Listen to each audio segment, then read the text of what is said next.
Third World Cinema Club. Okay, so let's move on to the bonus round. O, Ses, yan. Ah, siguro unahin ko na yung mga random Cinemalaya discussion. Ang masasabi ko Yes. lang, ang sakit-sakit sa puwet ng upuan sa Rizal Theater. Yun lang. Napakasakit. Lalo na kung 5 screening, ginawa ko 5 screenings a day for 2 days. Parang after the first day, every 10 minutes, ginagalaw ko yung puwet ko. Buti na lang hindi maarte yung katabi ko. Kasi ganun ako na ganun sa seat ko. Pero anyway, yun. Additionally, hindi slanted yung yung upuan. So kung matangkad yung nasa harap mo, patay ka. Dun sa screening ng with This Is All Over, halos kasing tangkad ko yung nasa harap ko. Na pwede naman akong tumingin sa gilid. Ang problema, yung babaeng nasa likod ko, kasing tangkad lang ni Princess. Mga ganito ko lang si Princess siguro. So, nagsorry na lang ako sa kanya kasi wala siyang makikita. May dalawang malaking lalaki na nakaharang sa kanya. Ayun. So, kung magpi-PACC pa rin tayo next year, sana. May arrangement. May Oh, arrangement ng height. Eating arrangement. Kahit yung siguro mas okay siya kung alternating yung rows, yung parang hindi mo katapat yung nasa harap mo. Parang to the side siya. Siguro mas May distancing ganun. Oo, para hindi masyadong detrimental yung harang. Kasi otherwise sobrang alam mo yun, kaya lang naman ako nag-PICC para nandun na lahat, ganyan. Pero baka Ayala Malls na lang ako next time kasi at least doon medyo maayos-ayos yung upuan. Additionally, kung nag-festival pass kayo, ako nag-festival pass ako, parang it's just very slightly more convenient kaysa sa bilhin mo na lang manually yung tickets. Parang nawala na yung convenience nila sa Cinemalaya. I guess hopefully in the future, ma-implement nila yung ginawa nila sa CCP, pero I don't know. Sana ma-implement nila yun. Ewan ko kung magagawa nila. Pero anyway, yun. Ses, may tanong ka ba? Pa? Ay. Mahal na tickets. Diba? 300 na isa. Mahal. Kung estudyante ka, 200. Parang, 200. diba? Saan ka pipili? Saan ka pupulot ng 200 kung estudyante ka? Pangkain mo yun. Allowance. Hassle pa pumuntang PICC. Mahal pa rin kahit student. Totoo. Nasa likod yun, di ba? Yung PICC. Nasa likod siya ng CCP. So, Medyo. Lalakad ka pa rin talaga. Medyo far back. Ako. Yeah. Tapos lahat ng araw, may oath-taking, merong graduation. To the point na si Pat Tingjoy ng Rookie ay nag-graduate, nag-oath-taking as architect habang may screening ng Rookie sa kabilang. Diba? Oo. Kasi nakaterno siya, tapos nagpo-push siya doon sa installation nila sa second floor. oo. Ano to, bali kasi last or previous editions, iba-iba naman talaga yung catering ng Cinemalaya. Pero this year, parang dami ko narinig na comments about Founders Donuts. Na mahal ang Founders Donuts. Ay, hindi pala siya mahal. Pero Okay lang. mas mahal siya sa Dunkin ng slide. Medyo kamusta masarap naman? Masarap. Mas mahaba talaga ng pila. Sobra. Sobrang haba lang ng pila. Mas mahaba pa yung pila niya sa sinihan. Minsan. Sa Totoo. tickets? Galing Feeling ko ah. kung pumunta ka ng Harbor Square, tapos babalik ka, may pila pa rin sa Sa Founders Ang Donuts. layo. Sa Oh my Founders God, Donuts. grabe. Oo. Pero Grabe. masarap yung donut. Masarap yung donut. Yung paborito ko yung bizcocho. Gusto ko yun. Talaga. Ay, naku. Ako natikman ko yung coconut eme. Masarap. Masarap. Uy, pero lugi nga naman talaga dun sa 350 tapos yung upuan mo parang mas masarap pa mo po sa monoblock na may Ay, siya. Actually, na may or para siyang yung parang magkano ba sa Ayala Malls Manila Bay? Parang 407. Parang Lahat Ay. 300. Lahat 300? Lahat Almost 300 500. pesos. Lahat Talaga. 300. Kapag normal ba? Yung Lahat sa 300. Lahat Tapos yata parang ang 300. dating PICC lang yung may discount. Na, Oo. Laging May ganun discount kahit din naman before sa CCP, Manila Bay. kung saan lang may discount. Talaga, may discount Ang sila hassle dun. naman. Oo. Akala ko makakuha ko ng discount sa Glorieta kasi government personnel lang, hindi raw sila nagagano. Ay, ganun. Walang Wala din. 60 pesos. Oo nga. Siyempre, ilang Parang movies best way is din to yun yun na eh. nga lang. Ayala Malls na lang. Kung ganun. Oh, Mm. parang ganun nga, ayan, normals yung maganda ba yung ilaw? Kasi sa Glorieta medyo madilim nga. Yun nga. Madilim sa Glorieta at sa Trinoma. Pero Ayala Malls, Manila Bay, Ang one of my favorite. ang Okay, inisip oo. kasi yung Tsaka parang UPTC. Cinema 5, Okay din. nung nanood ako ng Cinema Mm. 1 doon, medyo maliwanag eh. Kaya akala ko yung Cinema 2, maliwanag. Medyo madilim eh, sa lahat. Kung mag-QQ Cinema kayo later this year, I think magbubukas yung Gateway na bagong sinihan. So, dami nun. Mm. Ay, sa bagong Game, building. Oh, yes din. Ah. Tama ba? Anything. Okay. Ayun, hindi kasi ako makarelate sa donut nyo. Joke lang. So, puputulin ko lang yun. May tatanong lang ako tungkol pa rin sa films. Do you have a film in mind sa Cinemalaya na you think should have deserved a recognition? Or sa tingin nyo, maganda siya pero hindi siya masyadong pinag-usapan kasi masyado nang na-hype yung mga magagandang pelikula na nabigyan ng mga reviews. If there's one film na ganun yung category, what is it? Ako, Ang sige. hilig makipag-away ni Redel. Hindi, grabe ka. joke lang. De joke lang. De joke lang. Magandang tanong yun. Pero ang hilig ha. De joke lang. De joke Maraming lang. galit yung tether na, maraming galit na nanalo yung tether ng Magkakasundo dalawa. tayo, princess. Nasa mo. Joke lang. Hindi, seryoso lang. I wanna hear your thoughts. Kasi I have one in mind, pero gusto kong marinig yung sa inyo. Sige, sino muna sa atin? Sino? Sige, ako mabilis Roy. lang. Sige, Roy. Although like it won awards, I feel like underrated pa rin yung huling palabas. People are not really talking about it, and whenever people are talking about it, the usual comments are like, hala, ano nangyayari or bakit ang bagal? I also wrote this sa review na sinamit ko kay Princess na I really like how huling palabas really captured the provincial life na sobrang bagal talaga ng buhay sa probinsya. And yun yung beauty as compared, I mean ako kasi like I'm from the province and then nag-migrate, I don't know, Ano basta province nandito mo, ako Roy? sa Quezon. Okay. Tapos lumaki ako sa time na hindi pa masyadong developed yung town namin. So talagang sobrang bagal ng buhay na klase yung pagpupunta kami sa Jollibee, parang it's a big event dapat. Ganun ka big deal. Pero ngayon hindi na eh. Pero anyway, like parang yun yung parang yun yung na-capture ng huling palabas, yung magic ng slowness ng oras sa probinsya na as compared sa city na ang dami nangyayari, ang bilis ng pangyayari. And I think na with the people na nanonood ng huling palabas sa Metro Manila, and I bet majority of them are also from Metro Manila, lumaki sa Metro Manila, they wouldn't really appreciate the slowness of it, especially na it is set in a very distant, underdeveloped town in Romblon. So ayun, parang I don't think people appreciate it enough, especially with its intention, and I hope na people would not just simply say na pangit siya kasi ang bagal niya. Kasi like, a slow film, parang hindi naman negative thing ang pagiging mabagal sa pelikula eh. Sometimes it's really intentional. You saw that with Yasujiro Ozu or with Sanjay Utray, diba? Na it's an asset na hindi na siya dapat i-disregard. And I think, yeah, ayun, huling palabas. Watch it, guys. I agree kay idagdag ko na dun sa kasi meron pa akong isa eh. Wow, may ganun pang dulot. Pero dun sa huling palabas, agree. Plus, meron akong nabasang review na wag na nating banggitin yung pangalan pero sikat na film critic and film reviewer. Medyo na-trigger ako, hindi naman na-trigger, pero medyo napaisip ako na sinabi niya na shapeless yung Alam ko yung review na yan. Wag ka na maingay dyan. Shapeless, tapos sabi I think niya, nabasa ko din yan. tapos may shift yung focus. And sabi ko talaga, it's exactly the opposite of how I read Huling Palabas. Why?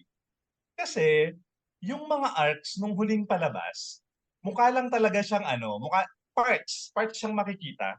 Pero magme-make sense siya na isang buong kwento siya kasi magzi-zero in pa rin siya sa kwento ni Andoy.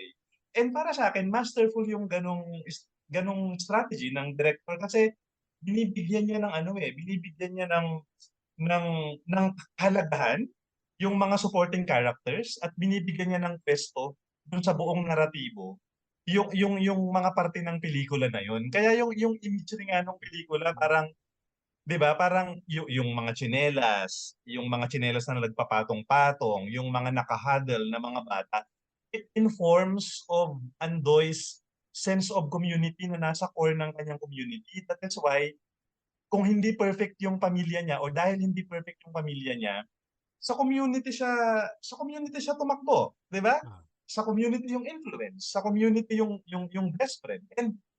And mapapansin niyo na yung sinasabi nung critic na 'to na parang nagshi-shift ng focus, sobrang galing din ni Ryan na binigyan niya ng karampatang closure yung mga arcs. At yung pagbibigay niya ng closure sobrang ganda ng timing.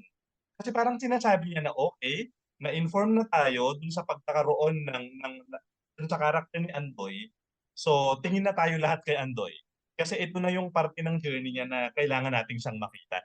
Kaya nung nakita ko yun na paano siya naging shapeless, parang hindi ko alam. Parang isa yata yun sa mga review nung critic na 'to na parang may mga ilan din akong hindi nagugustuhan na review niya, pero DM ito ko ng yung link. parang medyo napa-react ako. Kasi parang ano, sobrang sabi ko nga nung i-share ko lang ulit na na-share ko na 'to sa chat saka dun sa review dun sa isang post ko.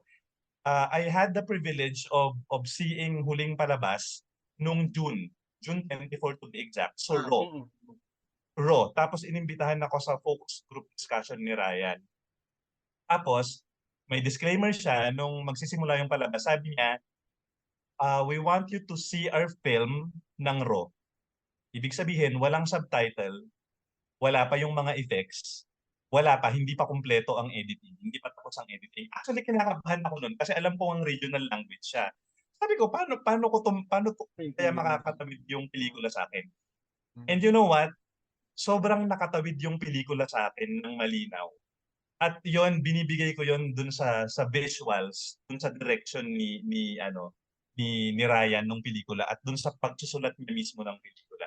Kaya feeling ko nung nakakakita na ako ng mga reaction, tama yung sinasabi ni Roy kanina na parang nagugulat din ako na parang bakit yung reaction ay parang ligaw? Bakit yung reaksyon ay parang nabitak yung utak o whatever. Parang gano'n yung reaction. So anyway, siguro ini-inform din talaga tayo nung ano natin, nung una preference, tsaka siguro nung background tsaka ng sariling experience bilang probinsyano din ako. Gets na gets ko yung imagery, pati yung imagery nung gawa-gawang TV, yung iniikot. Pinagawa sa amin na project yung elementary. Kaya sabi ko na parang, wow, sabi ko tumatalon yung puso ko na talagang ito yung representation niya din nung pangarap niya. Kaya sabi ko na-capture ni Ryan nga yung pagiging down to earth niya sa aspetong yun. And wala, parang hinayaan niya na magsalita yung mga imahe ng pelikula. And para sa akin, kaya sabi ko sobrang deserving nung best director na award para sa kanya. May dalawang points na nga dun sa huling palabas. Yung sinasabi mo kanina, Roy, na sinulat ko sa write-up na either mabore ka o maging nostalgic ka sa pelikula. And hindi ako nag-grow up sa probinsya, pero gets ko yung ano niya, yung pacing niya. Tapos yung second point ko, parang after nung film, sabi sa ng girlfriend ko, napansin mo ba na laging niyang tinitingin yung mga paa? Parang nagme-measure siya daw ng penis size dahil doon. Wala, natawa lang ako sa parang ang dami niyang beses na tumingin ng paa, ang daming focus sa paa. Wala, sobrang random random thought lang. Or baka nade-develop yung food fetish Oo, niya. Hindi ko alam. Pangalan niya ni Andoy. Doy. Galing naman. Kaya pala, actually, may friend ako tinanong, bakit wala masyadong traction yung huling palabas? Kasi ganun Yung pala. palabas. Pero tama yun. Mabagal ang oras dito sa probinsya. Kaya mas masaya magprobinsya kaysa, masaya lang sa city life, parang temporary lang, no? Na saya. O, temporary saya. I mean, Wow, yung may access. judgment sa... And then, yung access mo sa mga sa mga bagay-bagay. Pero interesting nga, sige. Abangan ko nga yung si Huling Palabas. Ano pa? Ano pang gusto nyong i-tackle for sa Ako, bonus round na to? well, i-discuss ko Sa, to next week, next later sa Friday group. wag, Pero wag. sasabihin ko na lang yung film na hindi masyado naka ng buzz. Well, may konting buzz, alam mo yun. Ako, number 1, As If It's True, apologist ako talaga. Agree, same. Ayun. Yung Talaga. sa loobin ko, saka na lang. Pero, Sa Friday na. O since Nung- wala ako sa Friday, isi-share ko na yung sa akin. go. Si Jan, kasi last na ko Dana, tapos kayo na lahat. Go lang, go Yung lang. As If It's True, nasurpresa ako sa kanya. Una, ang saya-saya manood ng As If It's True kasi yung mga kasabay ko puro mga bata. Hilig sila kay Khalil. Alam mo yun, yung Pero magaling naman si Talaga, Khalil dun sa magaling pelikula siya. eh. As Kilig in, na kilig sila. talagang- Yung unang labas ni Khalil sa screen, tilian sila dun sa may gilid ko. Tapos maya-maya dun sa kanan naman, maya-maya dun sa taas naman. Hanggang sa nagpalitan na sila ng mga linya ganun. Ang smart dun sa As If It's True na feeling ko hindi nga masyadong nadidiscuss is yung una, ito yung klase ng, di ba lagi natin hinahanap sa character study yung evolution. yes. Gusto nating makitang mag-evolve yung character. In-expect natin yun. Ako rin sa mga review ko may mga ganun ako kasi feeling ko may mga pelikula na kailangan talaga yun. Pero dun sa dito sa As If It's True, yung evolution niya, hindi siya yung evolution na parang, okay, parang ang dami kong natutunan dun sa experience ko, therefore, merong isang malaking pagbabago o kahit na simpleng pagbabago pero start na pagbabago sa buhay ko na makikita nyo sa end ng pelikula. But no, kasi nakaangkla yung una, sobrang harsh nung reality. Sobrang harsh nung milieu nung dalawang bida ni Ashley tsaka ni ang pangalan niya ni Khalil. Khalil. Sobrang harsh nung milieu nila na parang kahit naman sino, kahit sa atin nga sinasabi natin sa trabaho pa lang natin minsan na parang lilipat na ako dito kasi et cetera, ang hirap dito, parang ganito. Ang sarap magpaka-ideal pero alam natin na nasa mercy ng reality yung mga gusto nating gawin kasi sobrang harsh ng reality. Parang ang hirap timingan kung kailan aalis doon. And yun yung sinasabi ng pelikula. And hindi yun pilit ha. Hindi yun pilit na hindi ako makakaalis dito, magpapakalugmok ako dito sa mundo na to. Kasi si Ashley dito parang kumbaga 'di ba yung trauma sabi natin yung trauma ni Carlo Aquino dun sa Itimapokpukaw, meron siyang means of like surviving, 'di ba? Yung life niya, kung paano niya i-go through. Si Ashley dito, parang hindi lang siya means of survival sa kanya eh. Parang ito talaga yung kinakabit ko talaga yung identity ko dito kasi yung trauma, ang smart pa sa pelikula na to, yung trauma niya hindi talaga binanggit sa dulo, hanggang sa dulo, 'di ba? Diyan, hindi Tama, talaga binanggit and I loved it. Kasi minsan hahanapin ng audience, ay sana binanggit para makita ko kung saan siya nanggagaling. No, parang it's enough na suggestive lahat. It's enough na parang alam natin na malala yung trauma niya. And nagawa ng pelikula na panindigan yung character hanggang dulo na hindi, mahirap siyang makaalis dun sa kung saan siya kumakapit ng identity. Kasi parang hindi lang siya yung kauhawan na makilala ka o ma-validate ka. There must be something deeper. And ito nga, parang ito yung part na hindi ko kailangang malaman kung ano yun. Kasi nakuha na ako ni Ashley. Parang naintindihan ko na siya. Siguro, as a viewer, meron pang gustong mangyari sa character niya kasi wini-wish mo na sana makaahon ka dyan o sana makita mo tong ganitong klaseng enlightenment, but hindi. Kaya yung nag-gets ko si Jan yung sinasabi niya na parang yung dulo, wow, yung mga tao, yung reaction ng mga tao, yung parang gano'n na parang iniisip mo parang nagtatanong sila, teka lang akala ko ba parang alam mo yun, parang gano'n yung naririnig mong sinasabi ng mga tao. So in short, parang yung glimpse into yung pagiging isang social influencer na 'di ba parang nakikita natin yung mga ginagawa ng mga social influencer, mga gimmick, et cetera. And dahil nakakasanayan natin siya, dahil nagiging norm siya at sinabi ko din sa review ko na may contribution din tayong public kung bakit nagiging norm 'to, parang kaya tayo nadala dun sa psyche na, "Ay teka lang, oo nga 'no, trabaho ko bang alamin kung ano yung totoo at hindi totoo or kailangan panoorin ko na lang?" Parang parang pinipigilan niya ako bilang viewer na tanungin pa yung mga gusto kong tanungin kasi it's the norm.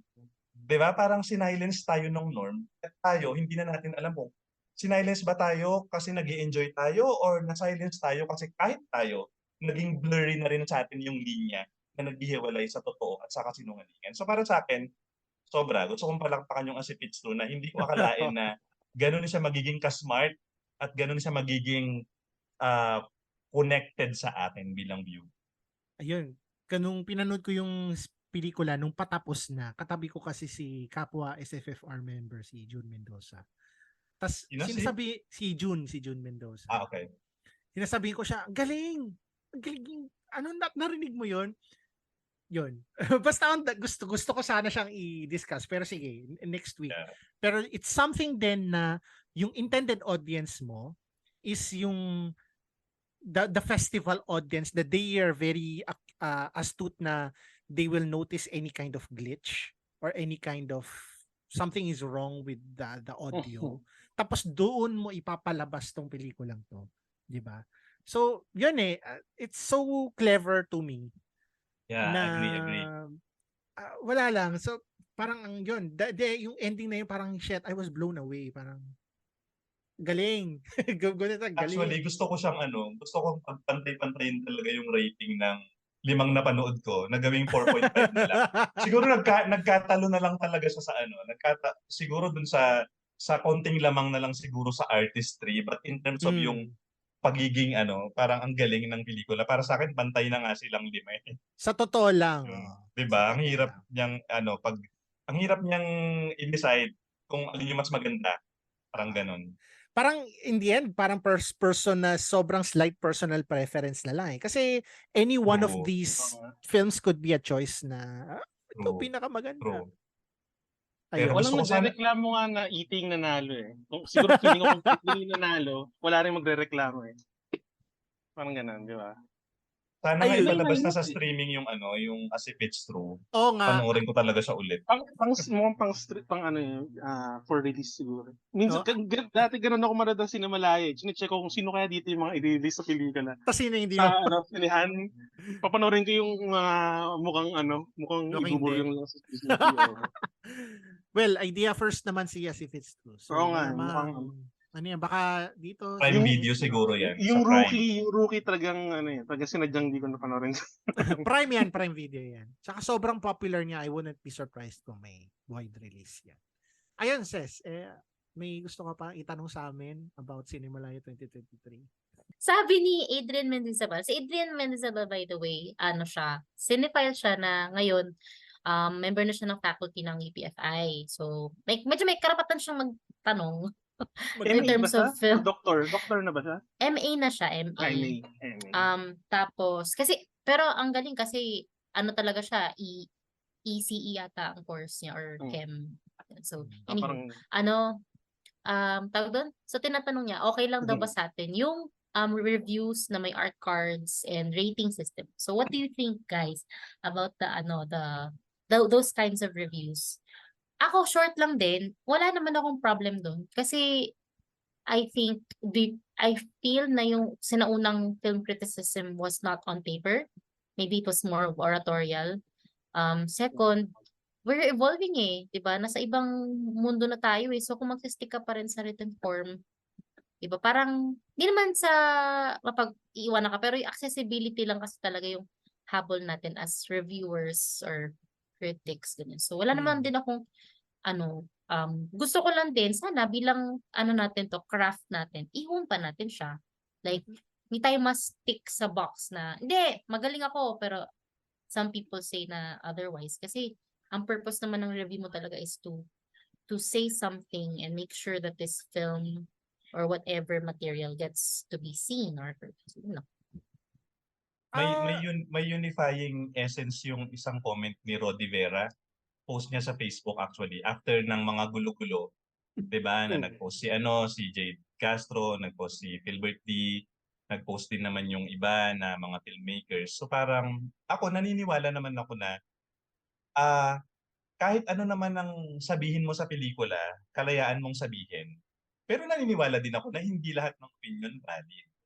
Kaya nga may trolls 'di ba? Kaya nga may mga kasinungalingan na kumakalat na inabsorb ng mga tao. So it's siguro yung sinasabi ni Ses na how we hone our craft. Yun yung yung katulad nito, parang ang dami nating natututunan sa discussion na to. It's dahil nagsusulat tayo, parang kailangan mo lang talagang magbigay ng malinaw na argumento kung bakit ganun yung statement ko sa pelikula. Sinabi ko kay Ryan, director ng Huling Palabas. So, natuwa siya sa review ko kasi sabi niya na nakuha ko daw yung gusto niyang iparating dun sa pelikula. Pero sa pag-uusap namin, sabi ko sa kanya, pero Ryan, sabi ko, ang mapapromise kasi pinag-usapan namin criticism sa chat. Sabi ko, pero ang mapapromise ko lang Ryan, kung dadating yung pagkakataon na hindi ko magugustuhan yung susunod mong pelikula kung sakali, Sabihin mo rin. ipapangako ko lang na sisikapin kong maging malinaw sa argumento ko. And I think yun lang naman yun. Parang ako, ang hinahanap ko lang naman halimbawa sa mga nagbigay ng sasabihin na parang nakakabagot ang mga eksena, hindi tumutukoy sa bla bla bla yung mga eksena, tapos hindi mo na sinabi, bakit? Yung mga ganun, hindi naman ako naghihingi ng parang magtatag ka ng film theory sa review mo or like, ang dami-dami mo, parang kailangan mong patunayan na ang dami-dami mo nang napanood ng pelikula. Pero yung basic lang siguro ng argumento na ipaliwanag mo bakit yun yung stand mo. Yun lang naman. Kasi ako rin yun yung tinatanong ko sa sarili ko. Kaya nga minsan pag nagpo-post ako ng parang hindi ako nagandahan, tapos hindi pa yun yung review, di ba? Sabihin ko, susunod ko na lang yung review. Kasi parang disclaimer ko yun na uy, wag niyong i-take na na humahanas lang ako na napangitan ako. Pinaghandaan ko lang yung review. Parang gano'n. And I think, yun, parang wag din natin yakapin na sa film reviewing ay lahat ng opinion valid kahit na ewan ko kung totoo yung sinabi ni Rod Rivera, meron daw mga critics na intentionally kinukuha nila out of context yung mga review nila para siraan yung film. May mga ganun ba kayong nabasa? Hindi ko alam na intentionally kasi yung nakita ko intentionally na parang hindi nakuha yung context. So therefore, pangit yung sinabi tungkol sa pelikula. Kasi parang ang tingin ko naman doon, baka nagkamali sa pagkuha o pagtingin. Pero sabi niya, intentionally. Anyway, yun lang, parang parang hindi naman kailangan actually mag-away. Parang may point naman pareho. Pero yung pag dinidismiss mo na kasi yung argumento ng iba, feeling ko yun na yung hindi okay. Ayun. Agree ako kay Den, no? Sa akin, okay lang ako sa kung anong form yung gagamitin mo. Yung problema ko yung content. Kung ano yung laman ng sulat mo. Kasi kumbaga criticism, artistic reaction din yan to art. So kahit na mag-haiku ka dyan, mag-interpretative dance ka, basta malinaw yung intention mo dun sa gusto mong sabihin tungkol dun sa kinikritik mo, okay lang yun. Pero kasi tayo, diba, very, yung kailangan, kung mababaw lang yung pagbasa mo ng pelikula, at lalabas talaga yun dun sa simulat mo. Kahit na kahit na magsulat ka ng libro, oo, kung mababaw siya, mababaw talaga siya. Kung nag-art card ka, pero maganda yung sulat mo doon, kung substantial yung critique mo, okay lang, kahit na art card yun. Yun lang talaga sa akin. At saka tama, nag-agree din ako sa cases na kasi nag-gravitate na tayo towards shorter form content. Yung worry ko lang dyan is hindi pa nagka-catch up kumbaga yung critical discipline or yung paghulma kumbaga sa critical discipline doon sa shorter na content na tipong one sentence. Gusto kasi ng tao, di ba? One sentence review. Gusto nila score lang. Anong rating mo? Kahit sa mga cinephiles dyan, mga friends natin sa Facebook. Oy, blank, Ses, ano rating mo dito? Hindi. Or maganda ba? Pag tinanong maganda ba? Ibang hirap sagutin na rin nun. Mahirap sagutin. Ang hirap sagutin nung Kasi maganda ako, ba, pangit ba? Ako, pwede ko sabihin, pangit siya, pero nagustuhan ko. May mga ganon. Meron namang alanganin ako dito, merong problema. Alam mo yun, hindi mo lang siya masyadong reductive yung iaano mo lang siya to score or sabihin mo, maganda, pangit. Di ba? Yung mga ganon. Ginagawa ko lang pero hindi ko gets talaga yung negative. Like how? How? Yun lang. Tanong lang sa akin. Parang, like how? Kung ako, actually, kung sabihin kung pangit siya, sabihin mo kung bakit siya pangit. Yes. Yeah. Pero ang malala kasi din, ay sorry, go lang. Sorry. Go lang, Roy. Sorry, mabilis na. Ako, siguro sa klase ko kasi, pag nagde-discuss kami ng pelikula, hindi ko tinatanong kung nagandahan ka ba or hindi. Ang Yeah. tinatanong ko agad, kamusta ang experience mo sa pelikulang to? Kasi Yeah. parang, if you have the question na maganda ba or hindi, you're trying to make it parang way too objective. Eh, di ba nga, parang personal Tas taste mo naman wala talaga nang yung discussion. pagdating sa, oo, di ba? So, lagi ko na, kamusta yung experience mo? Kasi may mga pangit na pelikula na i-recommend ko pa rin, di ba? Maybe like may matututunan ka or like parang it's really a whole different experience. For example, mga cult films, di ba? So yun. So it's really all about the content. Dun sa question naman na okay ba yung art cards and ratings? Okay naman siya sa akin if it invites people to read what you think about the film. So sana hindi lang limited na like 3/5 yan. Pero like bakit 3/5 yung bigay mo dito? Or bakit ito yung opinion mo? And this is also connected din sa sinabi ni Den na i-explain mo kung bakit ganun. Yeah, I know na parang in our digital age, puro mga short span yung mga tao ngayon na gusto nila lahat mabilisan. I think kaya pa rin naman i-explain kung bakit ganun yung naging thoughts mo instead of just simply True. saying na parang hindi buo ang storya. Bakit na-feel mo hindi buo ang storya? I think you can say that in 1 to 2 sentences pa rin. Yun. Totoo. Ang sa akin lang sa ratings, tulad niyan, 3/5, maaawain ka, bakit itong pelikulang to 3.5? Diba? May mga ganyan. Kaya ako sa Letterboxd, di na ako nagre-rate ng stars pag Pilipino. Doon lang sa table lang natin naglalagay ako. Naalala ko si kung kilala niyo si Anthony Fantano. Yung Yeah, sa yeah, music. yeah. YouTube. So, Yeah. yun, dami niyang hater. As in, dami yung pangit yung review niya. Parang binigyan niya si Kendrick Lamar ng 7 na nanalo ng Pulitzer ba yun? Yun, so Yeah, parang yeah. dami na galit sa kanya. Tapos parang, ang sabi, parang naglabas siya ng video niya na parang sinasabi niya, number lang naman yan eh. Ba't yun yung pinapansin niyo? Parang hindi niyo pinakinggan yung pinagsasabi ko?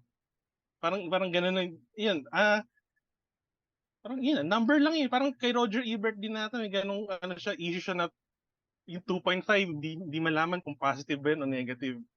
Kailangan Sobrang- mong basahin pagka Oo, kaya mong kaya sa basahin website niya, oo. Oo. Kasi yung, Yun. minsan Saka- yung, Ay, go. Yun lang. Parang yung number lang yun eh. It's just a number. Mm-mm. Yung kay Roger Ebert, gusto ko meron kasi akong book niya na ng reviews na yun yung gusto ko sabihin dun sa girl. Sorry naman dun sa girl na nag-post. Nag-umpisa ng lahat ng fiasco na to. Charing. Na actually si Roger Ebert, ni-rate niya, let's say, yung movie ni Drew Barrymore before ng 0. Pero kasi, ang maganda nun, in-explain niya kung bakit niya binigyan ng 0. Like, wala siyang nutritional value or what. Nutritional or educational or whatever value. It doesn't Anong bring film to? anything. Hindi pala Yung basta nakichismis. parang ex-husband pala ni Drew Barrymore. Basta early Si 2000s Freddy na. got fingered. Yes, Oh, Freddy got, Freddy yes, got yes. fingered. Yes. So, lahat ng Freddy got Tom fingered Green. na films, si Tom Green yan. Lahat ng movies So, si Tom 0. Green.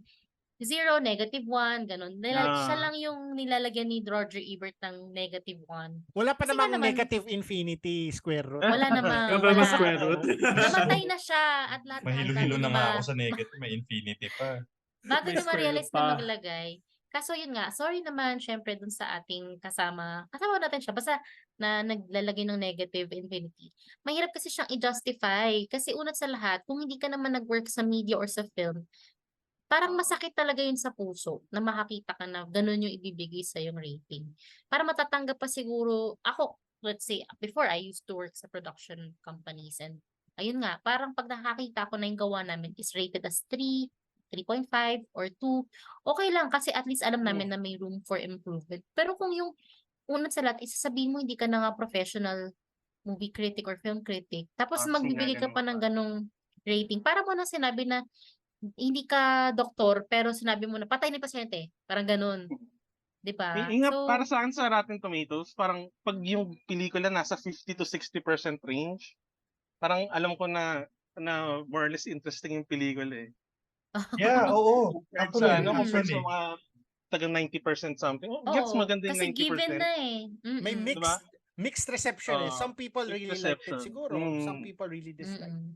Merong isang So- merong isang Rotten Tomatoes na ang baba ng score niya pero gusto ko yung anong title nito diyan nakalimutan ko.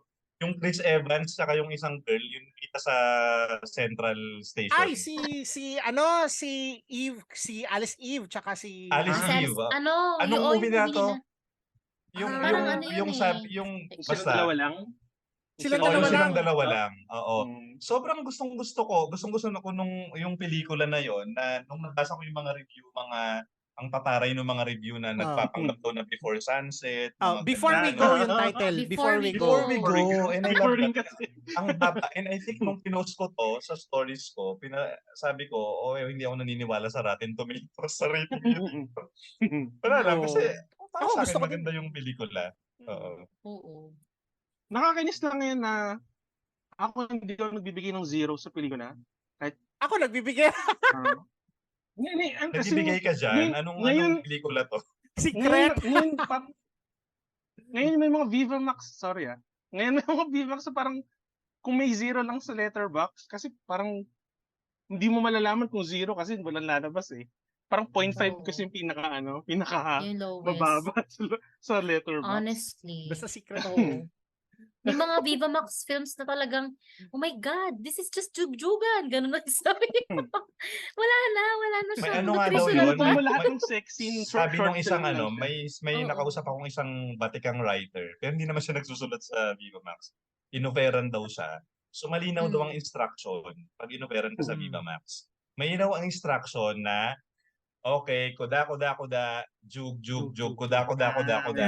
Parang nakaano siya, naka-distribute siya, na Template. kailangan template, yeah. Nakakano. Ganun Oo. daw. In terms of form, parang very similar siya sa parang isang Japanese na genre na ang tinatawag na hindi roman porn, Pinko Eiga, mga pink films. Kung natatandaan niyo ang Wow Wow na channel, Oh, meron wow. yan. Sa Saturday ng madaling araw, meron yan Pinko Eiga. Oo. Um, Talaga- yung yung studio na kumbaga tanyag sa pag-produce ng mga films na yun is Nikatsu. At meron silang series na tinatawag na Roman Porno.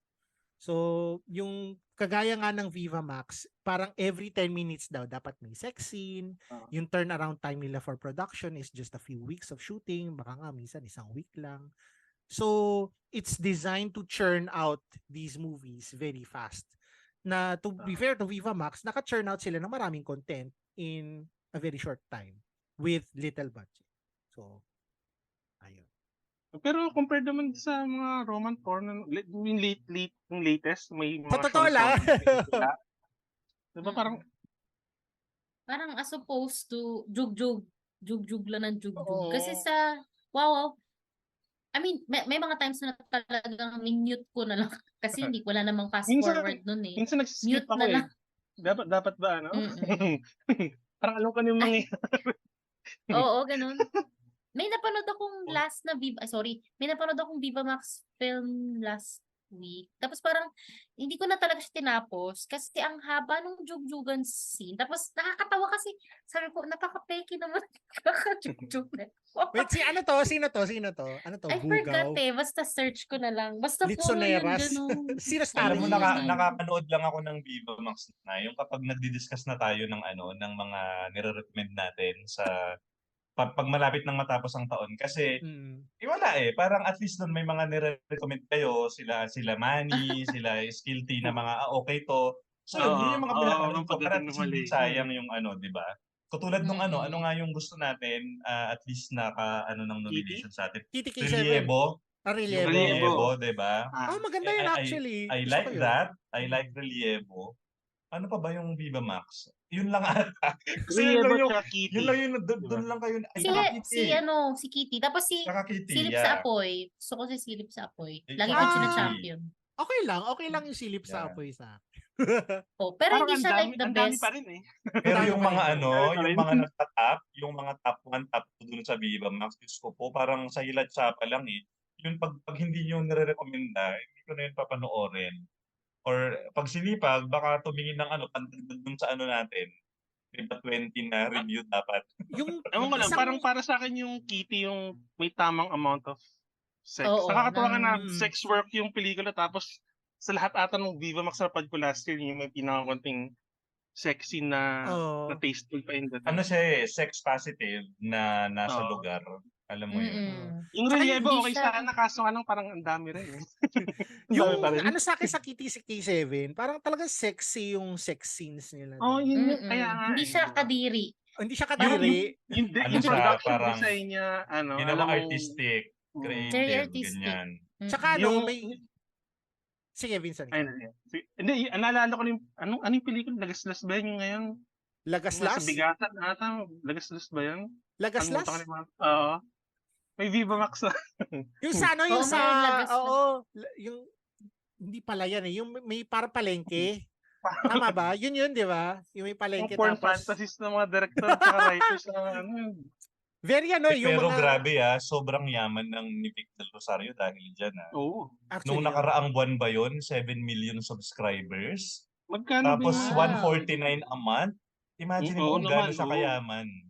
Mm-mm. magkano ba yung budget ng mga, ganong, Ay, feeling ko maliit lang. Hindi yan maliit lang wala eh. pang, basta 1 million, gano'n na siguro. May nagkwento sa akin sa isang cast na who worked under a certain Cinemalaya director na Viva Max. Na the budget is parang very modest for a feature film like that. Kaya minsan talaga feel mo rushed yung production minsan. Pero there are some Yung who lawa can... nga, parang kalahating araw ng shoot eh. Oh, in fairness sa Lawa ha, yung first half ng Lawa gusto ko. Yung kasi a lot of Viva Max Yung films voyeurism. very voyeur yung perspective ng mga kasi di ba male gaze ganyan. Pero parang after nung nagkaalaman na doon medyo bumagsak sa akin yung pelikula. Pero otherwise, in fairness Masyado medyo silang mahilig sa sex and violence. tsaka Oo. drugs, ang dami Yung may ano, drugs. Ay, maganda yung maganda yung world building nung sino yung yung ayaw sa ating director. Si Roman Perez. Si Roman Roman Perez Perez. yung maganda yung world RPG. building niya, yung si Diablo.